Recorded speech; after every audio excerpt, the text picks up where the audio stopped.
ओम पूर्णमदः पूर्णमिदं पूर्णात् पूर्णमुदच्यते पूर्णस्य पूर्णमादाय पूर्णमेवावशिष्यते। ओम शांति शांति शांति।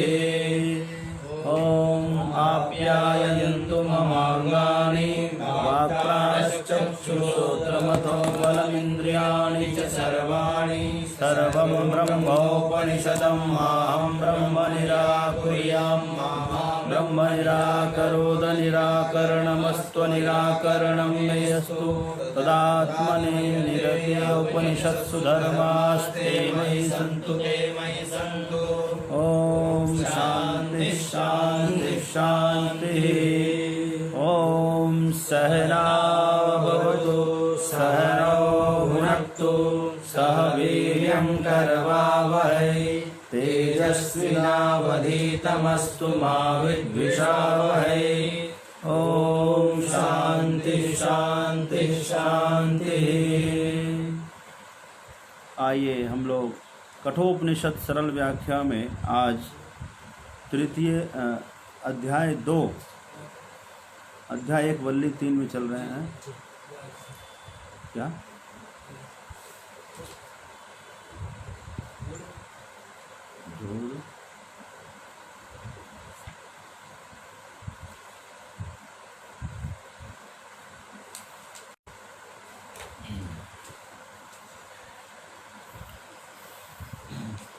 तो निकाल लीजिए। श्लोक संख्या कितना है?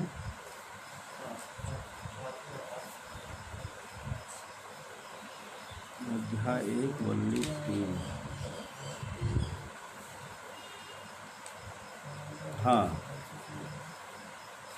श्लोक संख्या 7 ना।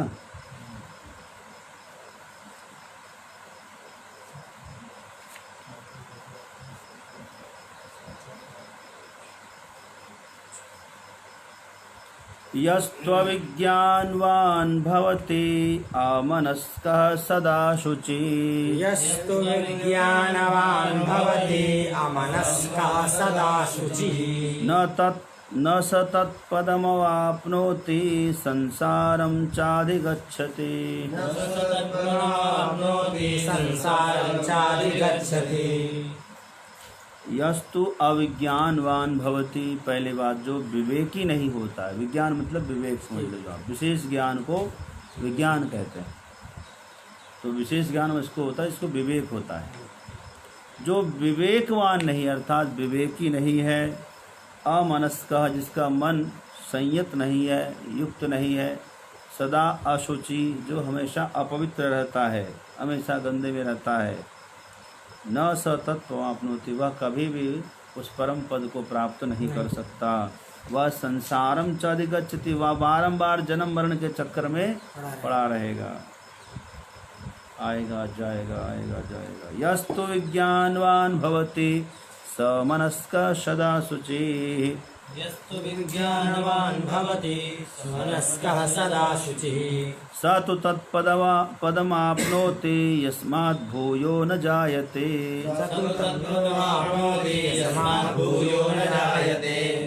जो विज्ञानवान होता है, इसका उल्टा जो विज्ञानवान अर्थात विवेकी होता है, समनस्का जिसका मन उसका संयमित रहता है, सदा शुचि हमेशा पवित्रता का ध्यान रखता है।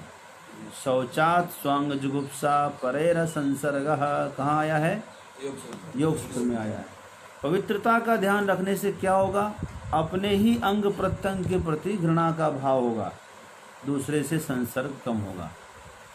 इसलिए पवित्रता का ध्यान रखना बहुत जरूरी है।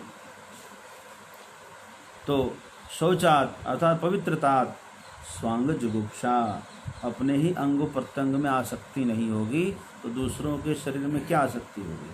ठीक है, इसलिए पवित्रता का हमेशा ख्याल रखा जाए। सदा सोचिए। स तो तत्पदम आपनोति वही व्यक्ति उस परम पद को प्राप्त कर सकता है जहाँ से फिर जन्म मरण नहीं होता है। यस्मात् भूयो न जायते, है ना। यद गत्वा न निवर्तन्ते तद्धाम परमं मम, जहाँ से जाकर फिर लौटना नहीं होता है वही धाम हमारा परम धाम है कि नहीं। और जो है कई कथा सकल बिलोक हरिमुख हृदय पद पंकज धरे, नर विविध कर्म अधर्म बहुमत शोक पद सब त्यागहु, विश्वास करि कह दास तुलसी राम पद अनुराग हो, है ना। कही कथा सकल बिलो की हरिमुख हृदय पद पंकज धरे, तज जोग पावक देह हरिपद लीन भई जह नहीं फिरे। ये शबरी माता का प्रसंग है। योगाग्नि में शरीर को त्यागा और उस हरि के उस पद में लीन हुई जहाँ से कोई लौट कर नहीं आता है। वही कह रहे हैं उस परम पद यस्माद् भूयो न जायते, वही परम पद है जहाँ से कोई लौट कर नहीं आता है। वैसे आ ब्रह्म भुवना लोका पुनरावर्ति अर्जुन मामु पेत तो कौनते पुनर्जन्म न विद्यते। भगवत ईश्वर प्राप्ति परमात्मा की प्राप्ति के बिना जो कुछ भी है ब्रह्मलोक पर्यंत आवागमन में लगा रहता है, स्थायी नहीं है। ठीक है, किसी भी लोक में चले जाइए वापस आना पड़ता है। स तु तत्पदमाप्नोति यस्मात् भूयो न जायते। अब देखिए, विज्ञान सारथिर्यस्तु मन प्रग्रहवान् नरः, विज्ञान सारथिर्यस्तु मनः प्रग्रहवान् नरः, सोऽध्वनः पारमाप्नोति तद्विष्णो परमं पदम्, सोऽध्वनः परमाप्नोति तद्विष्णो परमं पदम्। कहते हैं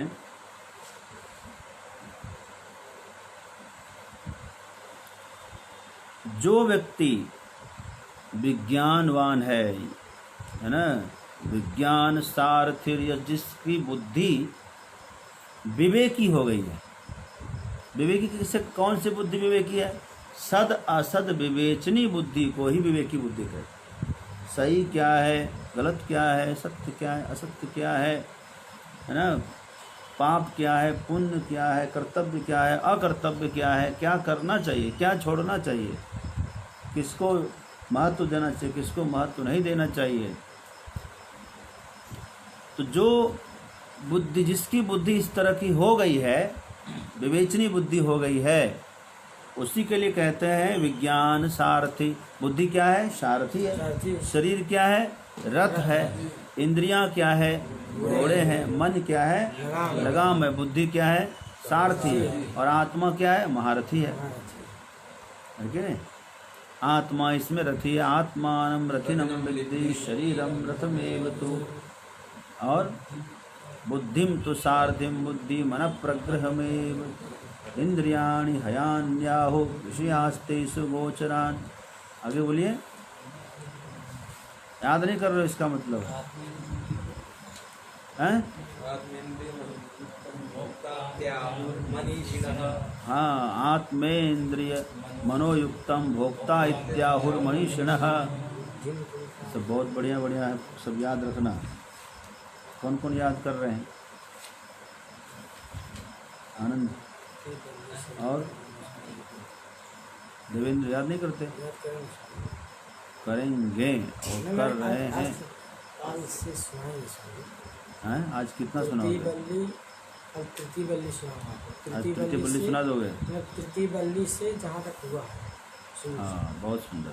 और पीछे का ये जो ब्रह्मचारी क्या नाम नाम आत्मा ये सब याद करें। मुख से बोलो, सुनाओगे? सुना देंगे। हाँ, उधर ऐसे वासुपनिषद किए हैं, क्यों उपनिषद छूट गया है, कठोपनिषद तो छूट गया। नहीं, हमको वर्तमान में रहना है। ऐसे तो पीछे वाला कभी पकड़ नहीं पाता है। जो वर्तमान में रहो। अभी तीसरे बल्ले से चला, तीसरे बल्ले से सुनाओ, ठीक है? बहाने नहीं। हाँ, तीसरे बल्ले से रोज तुम 7 श्लोक 8 श्लोक जो होता है कर लिया करो। उपनिषद का मंत्र यदि याद हो गया तो कहना क्या है भाई। तो अब हम कर रहे हैं विज्ञान सारथिर्यस्तु, जो जिसकी बुद्धि वैज्ञानिक हो गई हो। ठीक है, जिसकी बुद्धि क्या हो? वैज्ञानिक हो गई। हाँ, विवेकी हो गई हो। तो विज्ञान ऐसी सारथी वाला व्यक्ति मन प्रग्रह, जिसका मन प्रगृह्य हो गया हो, अर्थात जिसका मन गृहीत हो गया हो। प्रग्रह मतलब लगाम होता है, और जिसका मन जो है वश में हो गया हो, इसका मतलब है मन को जिसने पकड़ लिया है अच्छी तरह से, मन पर अपना कब्जा जमा लिया है, जो चाहता है वो कहता है, जो सोचता है, जो सही है वही सोचता है ना, मनमुखी नहीं करता। और जब मन को खुराक देते रहोगे तो मन ऐसे परेशान कर देगा, और मन को मना कर दो, मन कर रहा आज चटपटा सा झालदार खाओ, मन को उस दिन मीठा खिला दो, खाओ। मन कहे कि चलो घूमने के लिए, उस दिन कमरे में बंद हो जाओ। मन कहे आज खूब नाचेंगे कूदेंगे, आज मौन व्रत रख लो। तो मन जो कहे वो नहीं करना है, ठीक है, जो सही है वही करना है। मनमुखी होंगे तो क्या होंगे, फिर क्या होगा, ये गिराएगा मन, अब गिराएगा, कहीं बैठने नहीं देगा, एक क्षण भी आप स्थिर नहीं बैठ सकते, इसलिए मनमुखी नहीं होना, ठीक है। तो सन्मुखी बनो, मनमुखी नहीं बनो। क्या बनो, सन्मुखी। सन्मुखी मतलब क्या होता है, सही रम्य। हाँ, सत्य की ओर चलो, जो सही है वह करो, जो सही है वो करो, जो मन कहे वो मत करो। अच्छा ऐसा कोई यदि बार बार आपसे कुछ मांगे, उसको मना कर दो किसी तरह से 10 बार 20 बार, तो आगे से वो क्या सोचेगा, इससे मांगना ही बेकार है, देगा ही नहीं, ठीक है, वो थक जाएगा। तो मन को भी यदि हम नहीं देंगे तो बारंबार मन जो है फिर क्या करेगा, फिर बोलना ही छोड़ देगा, मन कुछ कहेगा नहीं। लोग आपसे कितने पूछेगा, बोलिए क्या बनाऊं, क्या मन कर रहा है, मन कुछ जवाब देगा ही नहीं, क्योंकि हम बोलेंगे होगा ही नहीं, तो आदत हो जाएगी। इस तरह से मन को आप वश में कर सकते हैं। मनमुखी मत बनिए, सन्मुखी बनिए। सत मतलब परमात्मा भी है, तो परमात्मा भी मुख हो जाएंगे आप।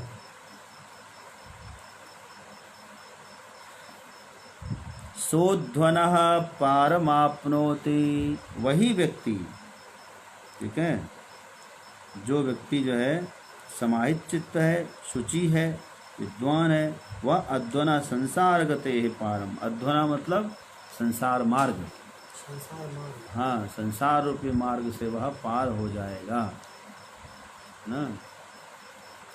तो पारम आपनोति, वही पार जा सकता है। तद विष्णोः परम परमम पदम, वही जो है विष्णु का परम पद है। विष्णु किसे कहते हैं, व्यापनोति, कैसे बनेगा, हाँ,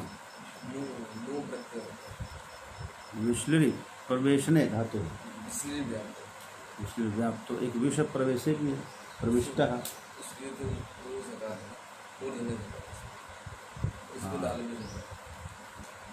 तो विश्लरी व्यापने मतलब व्यापकत्वात् विष्णु। अब वैष्णव किसे कहेंगे, जो अपने भगवान को, अपने इष्ट को व्यापक मानता है, समझे, उसको वैष्णव कहते हैं। जो अपने भगवान को थोड़े से मानता है उसको वैष्णव नहीं कहते।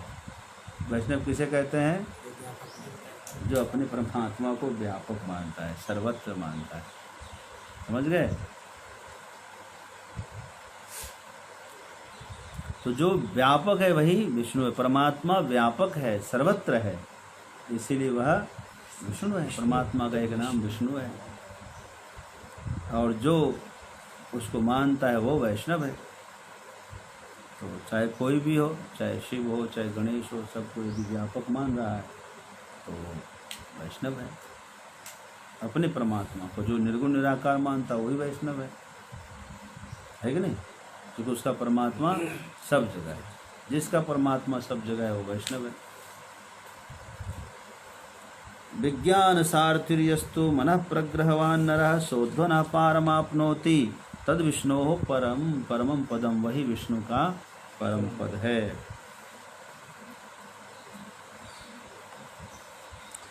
इंद्रियेभ्यः परा ह्यर्था अर्थेभ्यश्च मनः परम्। इंद्रियेभ्यः परा ह्यर्था अर्थेभ्यश्च परं मनः।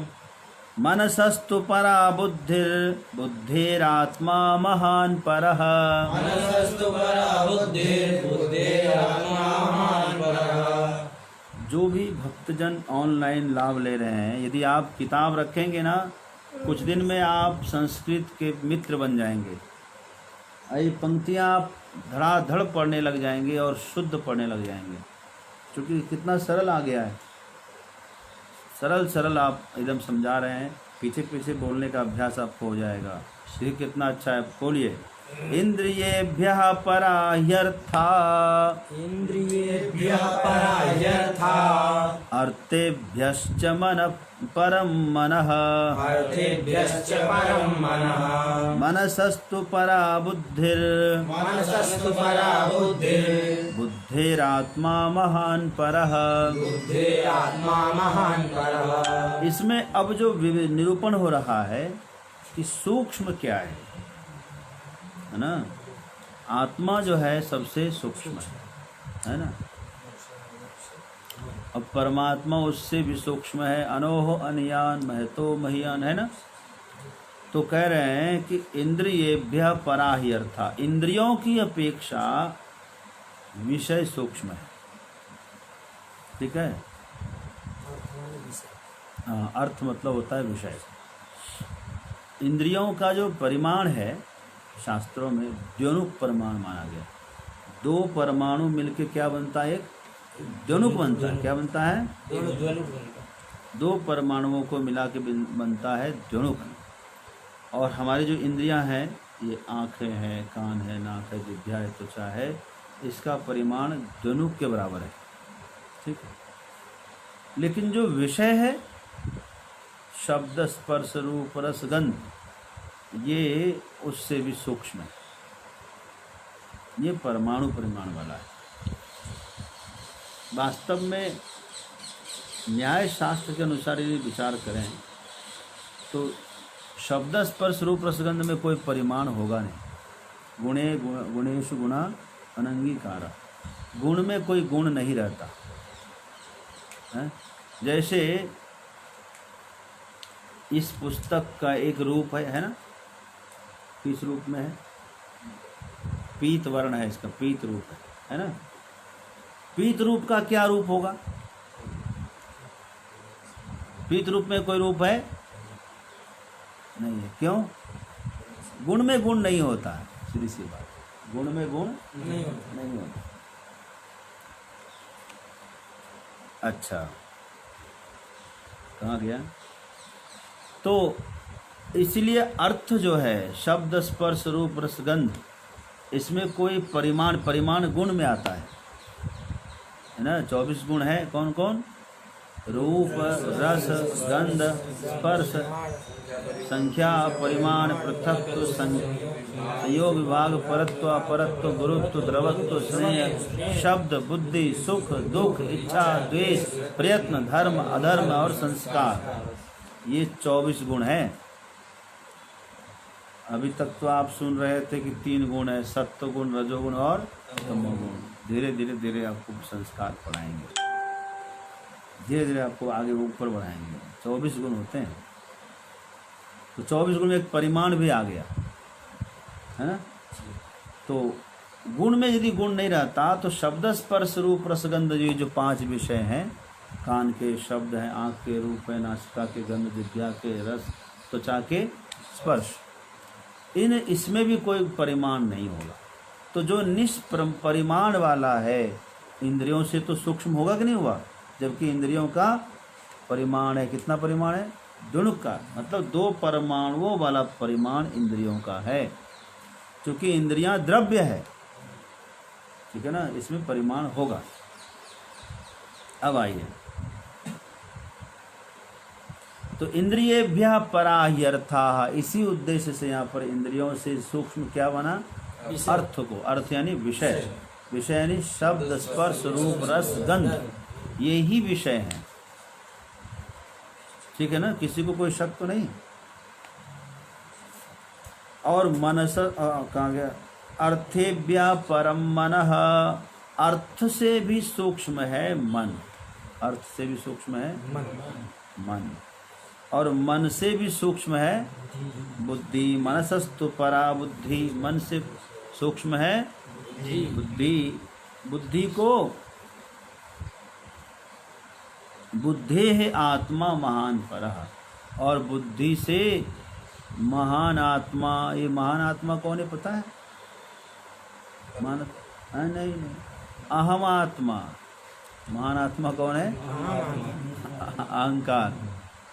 बुद्धि से भी सूक्ष्म कौन है? अहंकार। बोलो अहंकार कैसे समझ में आएगा? अहंकार कितना सूक्ष्म है?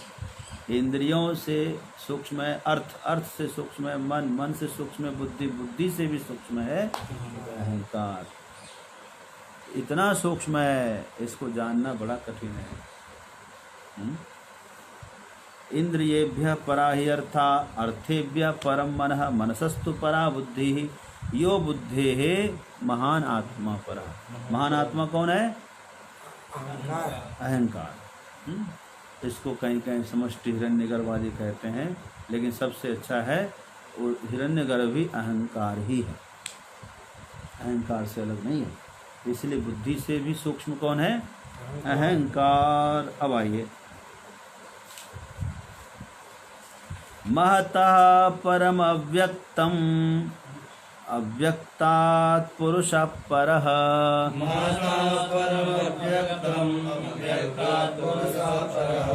पुरुषान्न परम किंचित् सा काष्ठा सा परा गतिः।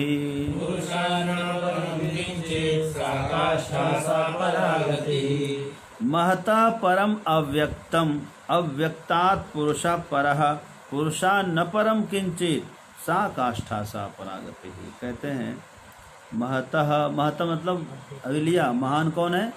अहंकार। महान शब्द का जो है पंचमी एक वचन में क्या बनेगा? अर्थात पंचमी में अपदान से, अर्थात अहंकार से। ठीक है। परम अहंकार से भी सूक्ष्म कौन है? अव्यक्तम। अव्यक्त कहते हैं मूल प्रकृति। मूल प्रकृति सांख्य के अनुसार, और वेदांत उसको योग माया कहते हैं, है कि नहीं? कैसे भगवान दैवी ह्येषा गुणमयी मम माया दुरत्यया मामे वे प्रपद्यन्ते माया में ताम तरन्ते, 7वें अध्याय में गीता में। तो ये जो मेरी योग माया है, ये कौन सी माया है? योग माया है। योग माया मतलब अव्यक्त पुरुष, अव्यक्त पुरुष। योग माया मतलब अव्यक्त। योग माया का मतलब है योगाय या माया इति योग माया, जो योग करा दे, जो जीव का पीव से संयोग करा दे, जो जीवात्मा का परमात्मा से संयोग करा दे, जो व्यष्टि का समष्टि से संयोग करा दे, वही तो, जो भक्त को भगवान से मिला दे, वही माया क्या है? योग माया। श्री राधा रानी वही योग माया, जानकी जी, किशोरी जी, ये सबसे बड़ी योग माया माता भवानी पार्वती है ना। ये सब शक्तियाँ क्या है? ये हमारी योग माया है। वास्तव में सब ये एक ही है, बस इसका काम है जीव की भक्ति को भगवान के सामने प्रस्तुत कर देना, जीव की भक्ति को सुरक्षित कर देना, बढ़ा देना। ठीक है ना। इसीलिए लोग भक्ति की तरफ क्यों होते हैं? कहा कि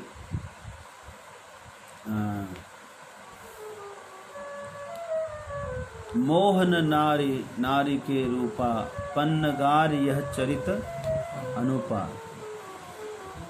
कभी भी कोई स्त्री दूसरी स्त्री पर मोहित नहीं होती है। होती है? आपने कभी सुना कि एक स्त्री दूसरी स्त्री को लेकर भाग गई? कोई ऐसी घटना नहीं सुना। उसमें आकर्षण नहीं रहता।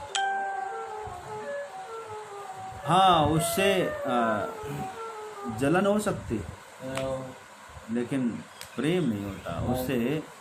जो है मोहित, मोह नहीं होता। मोह न नारी नारी के रूपा। हे पन्नगारी, हे गरुड़ जी, यह अनुपम चरित्र बताते हैं। इसी प्रकार भक्ति और माया, इन दोनों में मोह नहीं होगा। होगा? ज्ञानी माया पर आश्रित हो जाएगा, ज्ञानी माया पर लुप्त हो जाएगा, गिर जाएगा, लेकिन भक्ति नहीं गिरेगी। कभी नहीं। इसलिए लोग कलयुग में भक्ति की आश्रय लेते हैं। आइए, पुरुषा न परम किंचित, पुरुष से, अच्छा ये फिर अव्यक्तात् पुरुषा परा, तो महत मतलब अहंकार से परे हुआ कौन? मूल प्रकृति भगवान की योग माया, और उससे ऊपर कौन है? परमात्मा है। अव्यक्तात् पुरुषः परः, परा पुरुषा मतलब परमात्मा, परम पुरुष कौन है? परम पुरुष परमात्मा है। पुरुषान न परम किंचित, उससे परे कोई नहीं है, कुछ नहीं है। सा काष्ठा सा परागति, वही जो है परिमाण की पराकाष्ठा है। परिमाण की पराकाष्ठा मतलब हद बोलते हैं, या हद हैं, हद हो गए भैया, मतलब पराकाष्ठा पे पहुंच गए आप, बहुत हो गया। सा काष्ठा सा परागति ही, इससे सबसे परम गति वही है, इससे बढ़कर कोई गति नहीं है।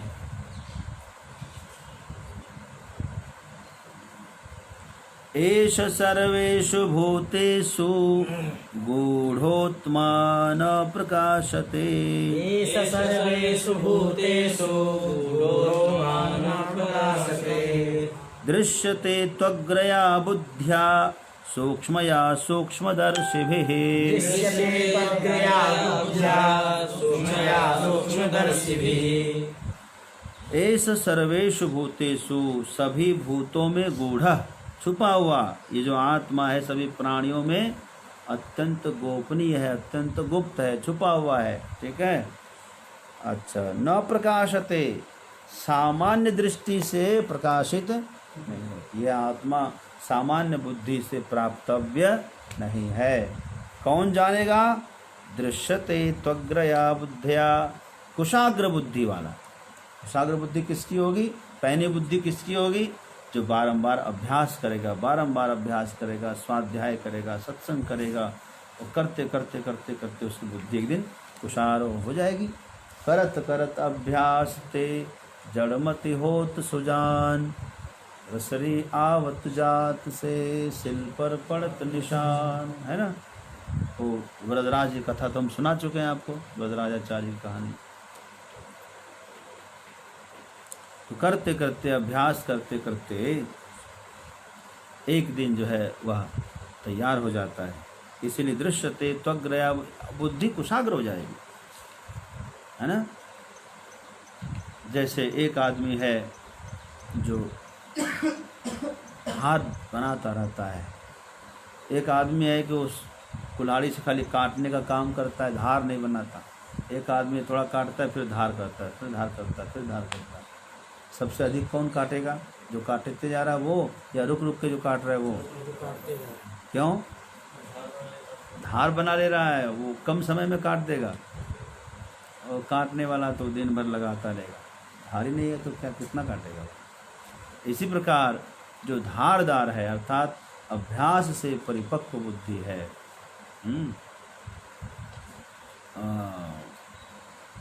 उत्तिष्ठ तो जागृत हो गया, अभी नहीं आया ना।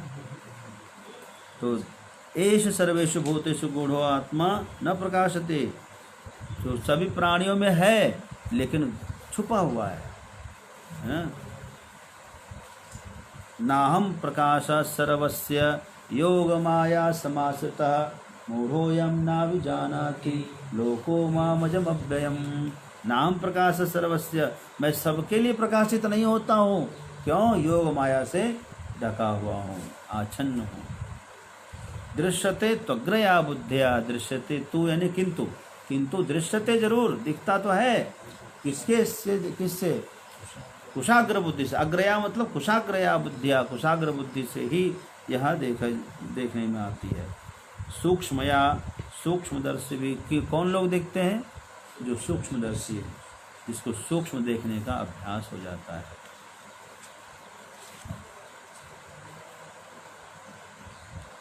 यच्छेद्वांग मनसि प्राज्ञः, यच्छेद्वांग मनसि प्राज्ञस्तद्यच्छेद ज्ञान आत्मनि।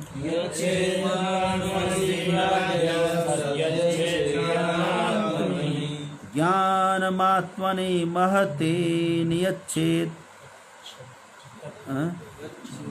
ज्ञानमात्मनि महति नियच्छेत् तद्यच्छेत् शांत आत्मने। ज्ञानमात्मनि महति यच्छेत् तद्यच्छेत् शांत आत्मनि।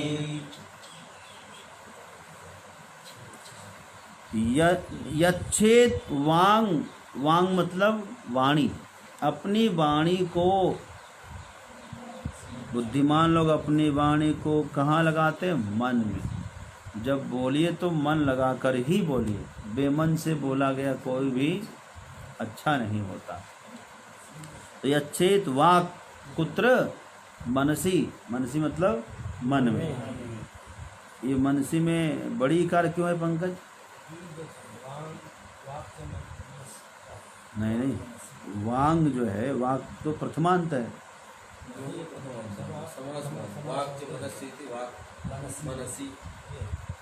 दोनों को लगा देगा, कहाँ लगा देगा? नहीं नहीं, मनसी सप्तम्यंत है, ये छांदस है।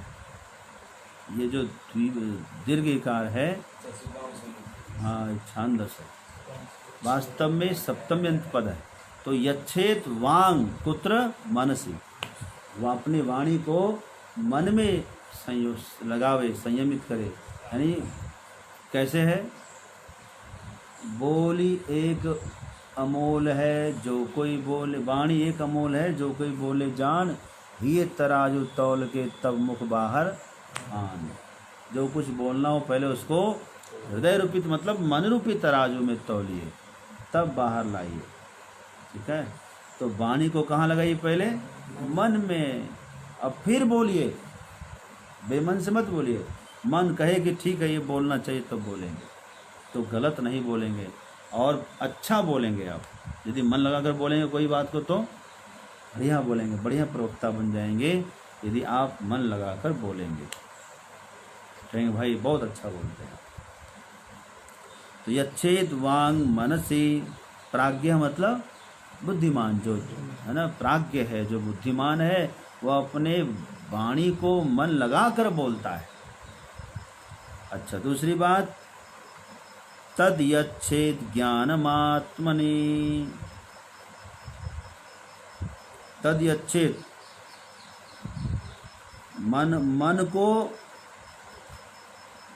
मन को बुद्धि में लगा दे। उस मन को कहाँ लगाए? बुद्धि में। वाणी को मन में, मन को बुद्धि में। अच्छा, ज्ञानमात्मनि महति नियच्छेद, बुद्धि को कहाँ लगाए? मन को बुद्धि में लगाए। बुद्धि को कहाँ लगाएंगे? आत्मनि। हाँ, बुद्धि को महतत्व में, अर्थात महतत्व आत्मा नहीं है। बुद्धि को लगा दे मूल प्रकृति में। बुद्धि को कहाँ लगा दे? मूल प्रकृति में। अहंकार में मत लगाइए, अहंकार को लगाएंगे तो ठीक नहीं है। बुद्धि को महतत्व नहीं, मूल प्रकृति में। मूल प्रकृति में लगा दीजिए, भक्ति में लगा दीजिए। मूल प्रकृति क्या है हमारे यहाँ? भक्ति। हाँ, योग माया वो भक्ति है। सीता जी योग माया हुई, उसको भक्ति का स्वरूप माना गया। तो पहले देखिए, अपनी वाणी को कहाँ लगाइए? मन में। मन को कहाँ लगाइए? बुद्धि में। और बुद्धि को कहाँ लगाइए? महतत्व में। योग माया अर्थात भक्ति में। बुद्धि को कहाँ लगाएंगे? योग माया भक्ति में। भक्ति बोलो ना सीधा सीधा। भक्ति। बुद्धि को लगाएंगे भक्ति में, तो भक्ति करेंगे ना। और फिर उससे ऊपर क्या है? आत्म स्वरूप है। उससे ऊपर क्या है हमारा? आत्मस्वरूप। आत्मस्वरूप है। अच्छा, महति नियच्छेद तद यच्छेद शांत आत्मनि।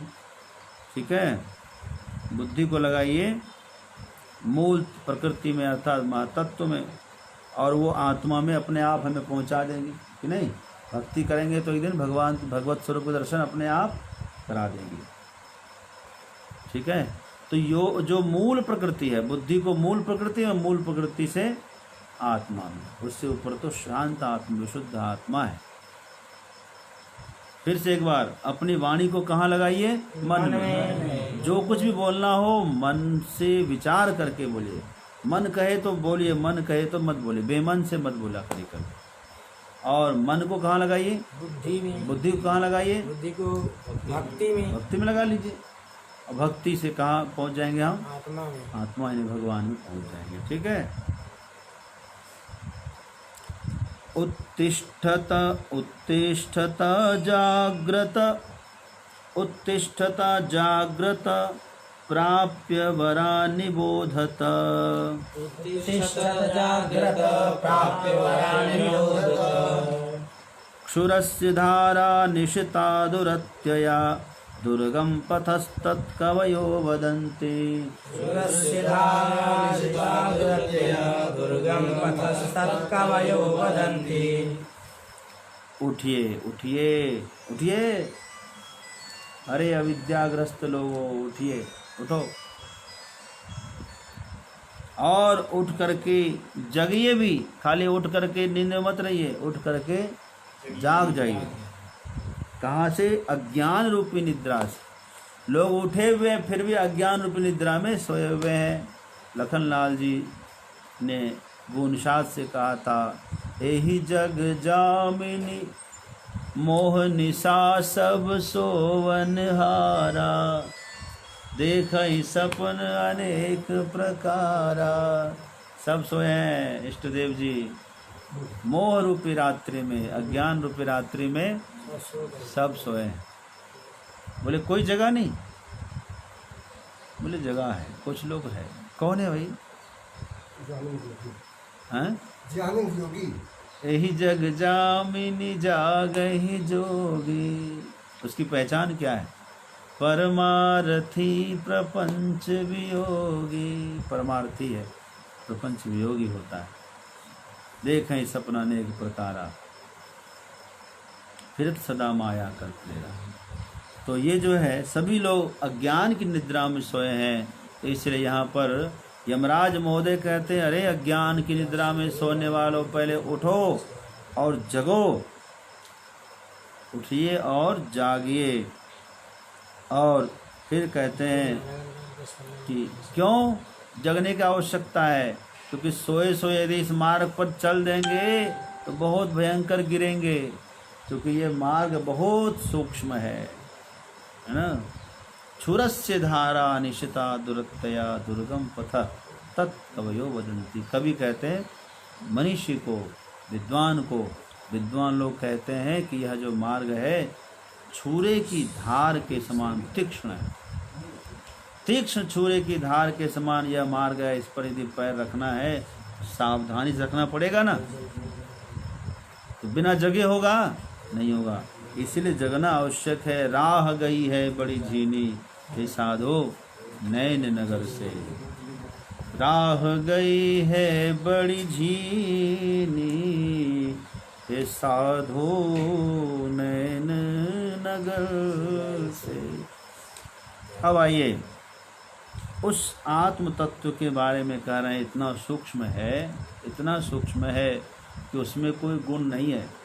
अशब्दमस्पर्शमरूपमव्ययम् तथा रसं नित्यमगन्धवच्चयत्। शब्दमस्पर्शमरूपमव्ययम् तथा रसं नित्यमगन्धवच्चयत्।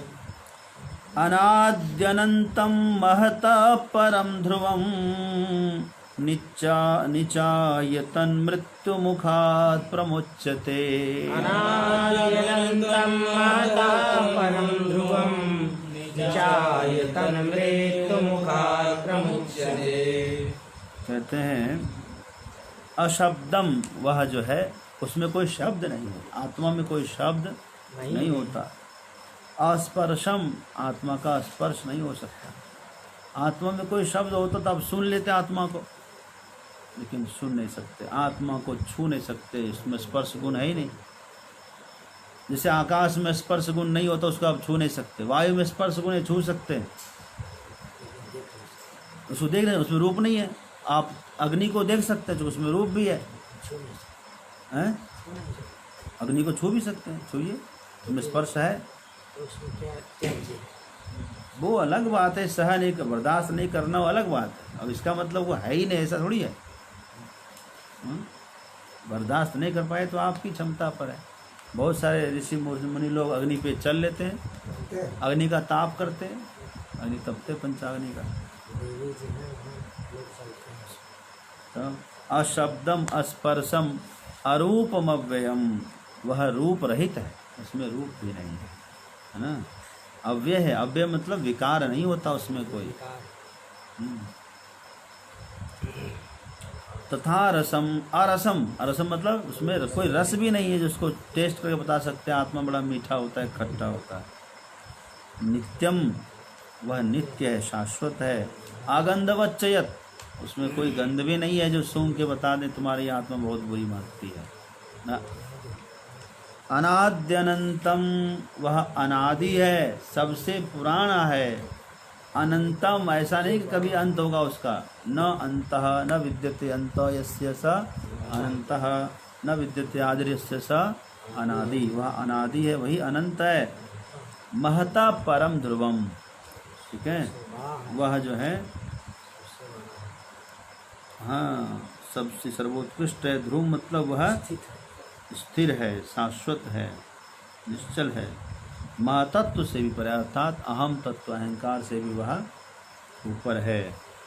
निचायतन मृत्यु मुखात प्रमुच्यते, उसको जान करके, निचाय मतलब हाँ अच्छी तरह से प्राप्त करके, जान करके, तत् जो साधक उसको जान लेता है वह मृत्यु मुखात, मृत्यु मुख से छूट जाता है। ये कौन कह रहे हैं? साक्षात मृत्यु के देवता यमराज महोदय नचिकेता से कह रहे हैं।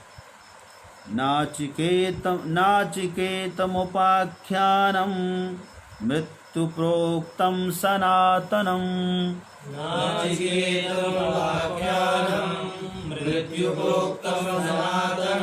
उक्त्वा श्रुत्वा च मेधावी ब्रह्मलोके महीयते।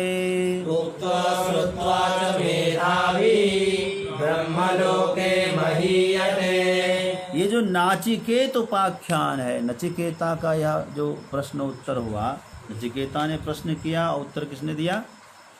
यमराज महोदय ने। इस उपाख्यान का नाम है, इस प्रसंग का नाम है नाचिकेतोपाख्यान। जो इसको मृत्यु प्रोक्त, किसने कहा इस उपाख्यान को? मृत्यु ने सुनाया। तो मृत्यु के द्वारा प्रोक्त नाचिकेत उपाख्यान को, जो सनातन उपाख्यान है, जो मतलब हमेशा रहने वाला है, उसको जो कहता है, पहले बात उसको जो सुनता है मेधावी, वह मेधावी होता है। याद रखिए, दृश्यते त्वग्रया बुद्धिया, पीछे कहा था, वह व्यक्ति मेधावी होगा जो इस कठोपनिषद के इस पावन प्रसंग को सुनेगा, जो इस पावन प्रसंग को कहेगा, दोनों ही मेधावी होंगे और ब्रह्मलोक में उसकी बड़ी प्रतिष्ठा होगी साहब। ब्रह्मलोके महीयते। य इमं परमं गुह्यं श्रावयेद् ब्रह्म संसदे।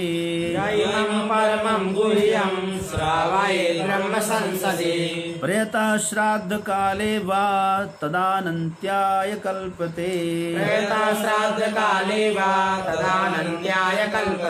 तदानन्त्याय कल्पते। जो इमं परमं गुह्यम, यह परम गोपनीय जो नाचिकेतोपाख्यान है, ब्रह्मलोक में जाकर यदि ब्रह्म के संसद में कहेगा, ब्रह्मा जी की सभा में भी कहेगा, तो बड़ा उसको पुण्य भी मिलेगा और बड़ा सम्मान, ब्रह्मलोक के प्रतिष्ठा उसको मिलेगी। प्रयतः श्राद्ध काले, यदि कोई श्राद्ध काल में प्रयत्न पूर्वक इसको सुनाता है। श्राद्ध काल समझ रहे हैं ना? कोई मर जाता है तो दशा द्वादशा के प्रसंग में भी इस नाचिकेतोपाख्यान का पाठ करा दे तो कहते हैं वह अनंत को प्राप्त करेगा, परम आनंद को, अनंत फल वाला होगा, अनंत गुना उसको फल मिलेगा। ठीक है, ये याद रखें। श्राद्ध में भी इसका पाठ किया जा सकता है। समझ गए इष्टदेव जी? हाँ प्रभु, इसको याद रखिएगा। यजमान का कल्याण हो, यही तो आपका काम है जी। आपने सुन लिया तो जो इसको श्रद्धा से सुनेगा, जो इसको श्रद्धा से कहेगा, है ना, वह ब्रह्मलोक में प्रतिष्ठित होगा। तो ब्रह्म संसद में, कहाँ पर? ब्रह्म संसद, ब्रह्मा जी के संसद में क्या करके इसको सुनाएगा। यहाँ तो सुनाएगा ही, यहाँ जो जो तपस्वी है, साधक है, साधकों के बीच में सुनाएगा, ब्रह्मचारियों के बीच में सुनाएगा, और वहाँ जाकर के ब्रह्मा जी के संसद में सुन मौका मिलेगा। प्रवचन करिए भाई, जैसे यहाँ प्रवचन करेंगे तो वहाँ मौका मिलेगा। जब यहाँ समय दिए हैं तो वहाँ उनको देना ही पड़ेगा। देना ही पड़ेगा कि हमारे पृथ्वी लोक से आए हैं, अमुक प्रवक्ता सुनाएंगे आप। उन्होंने वहाँ सुनाया था। हैं? वहाँ भी कथा चलेगी लोक में। वहाँ की श्रोता भी दिव्य दिव्य हो गए ना, ऐसे थोड़ी होगी। कर्म क्षेत्र है यहाँ किए हो तो चलो वहाँ भाई। इस प्रकार जो है यहाँ भी सुनाओ। प्रथम अध्याय यहाँ परिपूर्ण होता है। तो इसको 2 बार इसलिए कहा कि अध्याय की समाप्ति हो रही है, इसलिए कहा। प्रणाम। हाँ, इष्ट देव का प्रणाम। अच्छा, हम भी कृतज्ञ हो गए, अब क्या करें। बहुत माया से ही है, जानते ही हैं। हाँ, भगवत कृपा से बड़ा सुंदर ये चल रहा है। आप सबका मंगल हो। श्रावण मास भी चल रहा है, श्रावण सबके लिए शुभ हो, यही मंगलमय कामना है। पवन बाबा ऋषिकेश से हैं, आपको जय गुरुदेव। सुलोचना बाई हमारी काठमांडू से है, आपको भी ओम नमो नारायण। निशांत यादव छोटू छपरा जी हमारे फिरोजाबाद से, आपको नमो नारायण। जगदीश भाई चावड़ा जी गांधीनगर से, सनातन शास्त्री वाराणसी, और जो है रमेश दास जी भोपाल से महाराज जी, और मनोरंजन मिश्रा जी, मेरे ख्याल से आप मिथिला से हैं, फिर भी मैं आपको नहीं पहचान पा रहा हूँ। हम लोग ऐसे ही उपनिषद चलाते हैं, सरल व्याख्या उपनिषद की, रोज़ 7:30 से 8:30। आप लोग याद रखें इसको। आप लोग यदि शेयर करते जाएंगे तो बहुत सारे लोग ऐसे प्यासे बैठे होते हैं कि उनको ज्ञान चाहिए होता है, प्योर ज्ञान मिलता नहीं है। तो आप शेयर कर देंगे तो वहाँ तक ये आसानी से पहुँच जाएगा, उनको मिलेगा लाभ। और आगे विपिन उनियाल जी को नमो नारायण। और राहुल शाह जी बेलदा पश्चिम बंगाल से, आपको भी नमो नारायण। महेश कुमार दुबे जी इटारसी से, आपको ओम नमो नारायण। गीता जोशी जी रतलाम से, आपको भी ओम नमो नारायण। राजेंद्र कुमार गोयल जी सुनाम पंजाब से, मास्टर साहब आपको ओम नमो नारायण। और अशोक सिंह जी राठौर, अशोक सिंह राठौर जी मेरे ख्याल से आप या तो गुजरात से हैं या नामली से हैं, आपको ओम नमो नारायण। यदि आप लिख सकें तो अपने स्थान का नाम लिखें। अभिषेक बगड़िया जी आप आसनसोल से हैं। शारदा सिंह जी वाराणसी से। अशोक बगड़िया, अभिषेक हो गया। और सुनीता बहन जी हमारी कलकत्ता से हैं, आपको भी ओम नमो नारायण। काली प्रसाद मिश्र और चिराग सिंह वाघेला, चिराग सिंह जी पिंपड़स से है शायद, हाँ, आपको ओम नमो नारायण। पिंपड़स गुजरात से। उर्मिला माता जी सुनाम पंजाब से। माया डाबरीवाल मायाबाई पटना से, आपको ओम नमो नारायण। कमलेश अग्रवाल जी भी नमो नारायण, आपको भी। तुलसी पाल जी भोपाल से। और अश्विनी सिंह जी हैं चावड़ा जी बिलोदरा, पूज्य गुरुदेव के जन्म स्थान से, बिलोदरा गुजरात से हैं, आपको बहुत बहुत ओम नमो नारायण। स्वामी किशोरानंद जी झारखंड से। भोलेंद्र सिंह जी आगरा से, आपको भी ओम नमो नारायण। पंकज तिवारी जी अम्बाला से, आपको ओम नमो नारायण। मुकेश शर्मा जी हैदराबाद से। अलकाबेन प्रजापति जी, अलकाबेन विलम्ब से आती हैं, रोज़ आती तो हैं लेकिन विलम्ब से आती हैं, याद रखिएगा। हमें समझ में आ जाता है आप कितने बजे यहाँ हाजिरी लगाती हैं। और आप हैं कलोल से, कलोल गुजरात से। राजेश जी, आपको भी नमो नारायण। इस प्रकार हम लोग रोज़ करेंगे और बेहतर करेंगे। और आप लोगों में से किसी को कुछ पूछना हो तो प्रश्न पूछ सकते हैं। अभी 24 हो रहा है, और यदि नहीं पूछना है तो कोई बात नहीं, हम विश्राम लेते हैं। कल फिर मिलेंगे 7:30 बजे ऐसे ही। और कुछ सुधार करना है तो ये भी आप सलाह दे सकते हैं, इसमें कुछ इस तरह से आवाज़ बराबर आ रही है कि नहीं, अभी आप बता सकते हैं। आप सभी को बहुत बहुत साधुवाद। श्रावण मास की शुभकामनाएं। खूब आनंद लीजिए, खूब भक्ति करिए। बहुत बहुत साधुवाद सबको।